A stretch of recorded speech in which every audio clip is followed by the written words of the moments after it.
If you're between the age of 30 and 35 and you're starting to feel the effects, the negative effects of your drinking, you're not imagining it. In our 30s, our bodies begin to change and the alcohol begins to have negative effects on our body, believe it or not. In this video, I'm going to talk about 6 health risks that you may be experiencing or will experience if you continue to drink the way you're drinking. So let's get to the video.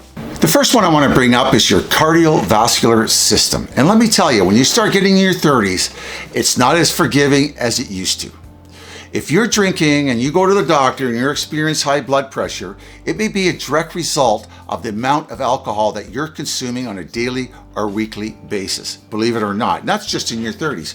For myself, when I quit drinking at 31 years old, I had atrial fibrillation in my heart.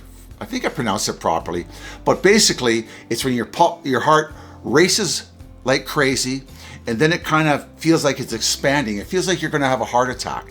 When I quit drinking, I had that big time and it stuck around for about a year to 2 years after. Alcoholism, the amount of alcohol that I drank was not forgiving on my heart. To this day, I'm in my 60s and we're still watching the signs on my heart and regular checkups from a direct result from alcoholism.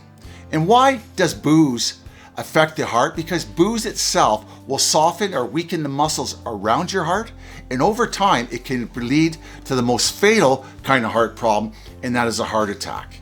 It really can. So if you're experiencing this in your 30s, you're not imagining it.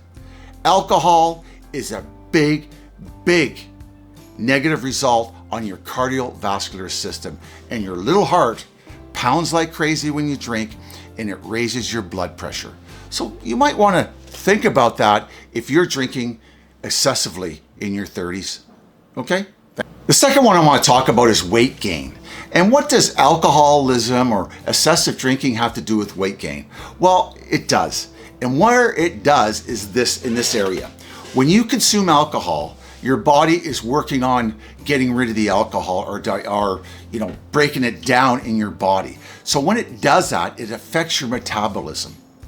And your metabolism is not getting to those calories that you burn off regularly. So what happens, those calories kind of stick to us and we get heavier. And you've heard it 1,000 times. I'm getting a spare tire. I have a beer belly. You've heard those things said by guys, and also women can gain weight too. So it affects your weight. If you want a healthier weight and more control of your weight, you need to look at your drinking. You really do. These are signs of bad health. If you're overweight and you're still consuming alcohol in great volumes, it's probably because of the alcohol. And another thing I like to add is my own personal experience when it came to weight. And when I drank, I didn't eat when I drank. The booze was my food. I used to always say, there's nothing like a barley sandwich at lunchtime. So I had the opposite effect. When I went into recovery, I weighed 150 pounds. I'm 6'2", I weighed 150 pounds. It affected my health in that way. I was just getting too skinny. So alcohol can make you too skinny, not want to eat, or it can make you too heavy and cause all kinds of health issues on all kinds of health issues. And both examples are your metabolism is being affected, a direct result from booze. One thing that I had a big problem with when I was drinking alcoholically in the olden days, and it started happening very young, like in my 30s, because I quit drinking when I was 31, is my sleep. I couldn't get a decent sleep. And a lot of people, when they drink and they get hammered, they get drunk or all sloshed up and they pass out, they think that's sleeping. It's not. To get a proper sleep, you need to go in certain sleep cycles. And one of those sleep cycles is the REM sleep. That's the deep sleep. Most of us get a couple hours or 3 hours a night from REM sleep. And that's the sleep that helps us heal our body, energize our body. Those great nights those great mornings when you wake up and you feel fresh and really to take on the day, that means you got a great sleep. But alcohol will prevent you from doing that. Alcohol, it affects our brain, it affects our sleeping patterns, and you may think you slept 10 hours, but you didn't. You might have slept equivalent to maybe 2 hours because you passed out. So if alcohol, or when you're sleeping and you don't you don't sleep properly, it could be, or more likely be, a direct result from the amount of alcohol that you're consuming, because it affects our brain and our sleep rhythms. It does. You're passing out, you're not having a good night's sleep. So you might want to look at that, okay? Another one that I was a big offender at is mood swings.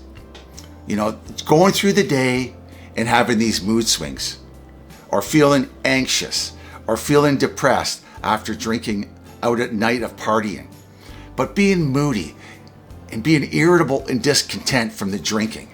This is one of my biggest problems when I stopped drinking, or when I thought I stopped drinking, or in between drinks, is that I became very irritable, discontent, short-tempered, impatient, moody. I had a lot of anxiety, a lot of depression from the drinking the night before. So I had those sort of things going on. And that, my friends, if you're irritable, discontent when you're off the alcohol, and you wake up in the morning, you get that crummy sleep that I just described, you might want to take a serious look at the amount of alcohol that you're drinking, because it can cause emotional mood swings like crazy. You know, recovery programs, we call that the Dr. Jekyll and Mr. Hyde syndrome. You might be, you know, Dr. Jekyll sometimes, right? Or you may be Mr. Hyde sometimes. And you may say to yourself, what is becoming of me? And what it is the excessive drinking, not looking after ourselves, weight gain, not proper sleep, all those kind of things add to the way we cope in our lives one day at a time. So if this is happening to you, it's not unfixable. It's a warning sign that maybe you want to take a look at the amount of alcohol that you've been consuming over the last week or day or 10 days. You don't have to drink every day. You can be a binge drinker too, right? And still feel the effects. And because of this, these mood swings and these anger outbursts or feeling down or anxiety, it's going to affect your relationships with your partner, your work relationships, your friend relationships. You're going to feel unmotivated because you may feel depressed or anxious. So you may not be participating in your life the way you used to participate. And this is all symptoms of a drinking issue. They really are. So if you're experiencing this and you go to the doctor and you don't tell them how much you're drinking, well, it's going to keep up, okay? So take a look at it. Take an honest view of yourself and say to yourself, am I drinking too much? Am I not treating my wife properly? Am I a little bit more irritable at work? Just give yourself an honest appraisal. Okay, and I used to know this guy, we used to call him Danny Two Livers, believe it or not. And he had cirrhosis of the liver. Yeah, I'm not saying anybody here is going to get cirrhosis of the liver, but I know a lot of people in their 30s who have developed it. And one of the craziest things about cirrhosis of the liver, it's sneaky. You don't really know you have it until you have it. And drinking obsessively when you're young, you might feel invincible. Because I did in my 30s. I felt invincible. I could consume alcohol like crazy, get up in the morning and go to work. But your liver has to process that. Your liver has to work 3 to 4 times harder each day than the normal person processing the alcohol. The liver is part of our system to get rid of the waste out of our body, and alcohol is waste. It really is. And your body has got to get rid of it. How does it get rid of it? It goes through the liver, and too much alcohol can cause scarring on the liver, which is basically a cirrhosis of the liver. And that liver can start slowing down and causing problems. You may know if you have cirrhosis of liver. You may turn yellow. You may have yellow in the eyeballs. You may have severe pain on your side. But the thing about this is, it comes up all of a sudden. You don't realize you have it, not really when it's too late. It's not reversible, so it's not curable, but it is stoppable. You can stop it in its tracks, but don't let it be too late. So that's one of the silent, I don't want to say killers, but the silent negative side effects health-wise that can happen if you're drinking too much. And just because you're young and you think you can bounce back, no. And you don't have to drink large amounts of alcohol to get cirrhosis of the liver. You do not have to drink large sums of it.